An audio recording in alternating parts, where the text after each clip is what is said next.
नमस्कार सांग मैंने मुझे एनी आपण मानक पुणी थे स्वागत करुच्ची मोर यूट्यूब चैनल एनिस पेशन को।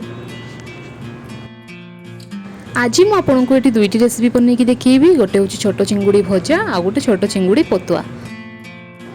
तो ये मुझे 250 ग्राम छोट चिंगुड़ी चिंगुड़ी को देखुए आप मैंने मु भल भाव में परिष्कार कर देची। आपको निहाती 7 ରୁ 8 थर पानी देकी भल भाव में परिष्कार करेंगे ना बाली माटी एसबू भी बहुत लगी था।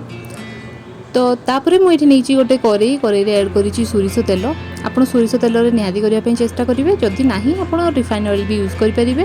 तो ये ऐड करी अल्प जीरा कटा कंचा लंका और भुसुंगा पत्र आप निहाती ऐड करेंगे। ता द्वारा बहुत बढ़िया स्मेल आसे, बहुत बढ़िया टेस्ट आसे। तापर मुझे ऐड करी गोटे कटा पियाज।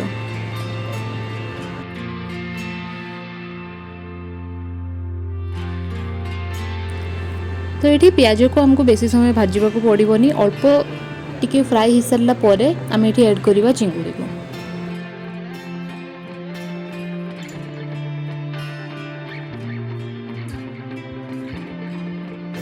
तापर मुझे ऐड करी स्वाद अनुसार लुण, हल्दी पाउडर आउ लंका गुंड। जेहेतु ये कंचा लंका प्रथम पकई से मुझे कश्मीरी लाल मिर्च पाउडर ऐड करी जोड़ा कि कलर पाई बहुत बढ़िया।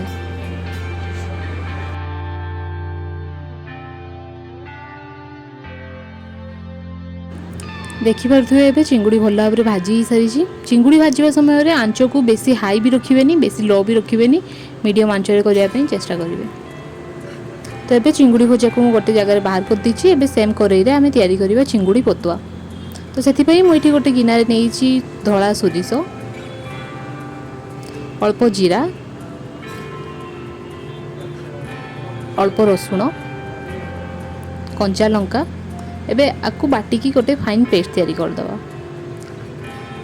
तापरे मुझे कड़ई नहीं आलू आलू आप देखिपे मुझे सरू सरू के छोट छोट भाव में काटी। बेसी छोट भी काटबेनी ना आलू सीझीज आउ चिंगुड़ी हो न आलू सीझी जोटा कि टेस्ट भल आसो।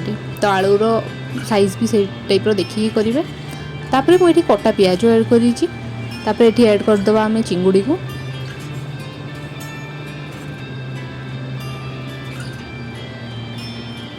तापर ये बाटिकी रखी सोरिष बटा को ऐड कर देछि। तापर ये मु आंबुल दुईटी को पानी किछ समय बतुरई रखी। तो से आंबुल दुईटी को पकईदेवी और अल्प से आंबुल पानी को पकईबी। जदि आपन पाखे आंबुल नाही तबे आपन कंचा आंब मध्य पकई परिबे नले तेंतुली मध्य अल्प पकई परिबे जोटा कि खट्टा टेस्ट आसे बहुत बढ़िया लगे। तापर मुझे कटा बिलाती ऐड करी स्वाद अनुसार लुण, हल्दी गुंड ऐड करी। तापर मुझे ऐड करी सोरिष तेल। यहाँ निहाती आप ऐड करेंगे सोरिष तेल ही ऐड करेंगे कारण पतुआरे सोरिष तेल बिना पतुआर टेस्ट ही न थाए। से मुझे सोरिष तेल ऐड करी। तापर आपको भल भाव में मिक्स कर देछि। पतुआ कला ध्यान देवे आप पानी से ऐड करेंगे। अल्प जदि निहाती दरकार गोटे चामच 2 चामच पानी ऐड करेंगे। आप देखिपे मुझे ढांकी दी किसी समय। ये आंच को ना हाई रे रखिए ना बेसी लो रे रखिए मीडियम आंचरे पतुआटी को एमती तैयारी करेंगे। पतुआ तैयारी करने समय सबू जिनसर भाग माप परफेक्ट हवा निहाती दरकार। जदि टिके भी किसी गड़बड़ हम ताले तार टेस्ट ही आसबनी। आप देखिपे एबे तार पतुआर पानी भी मरी एबे पूरा ड्राई हो पतुआ और आलू आमर सीझी ताकू बेसी समय ढांकी भी रखिए पतुआ को टिके खोला छाड़े आउ मझे मझे टिके अल्प ढांकी रखिए जहाँद्वारा कि आलू सीझिबो। एबे देखिपे आप पतुआ पूरा ड्राई हो केते टेस्टी देखा जाउची।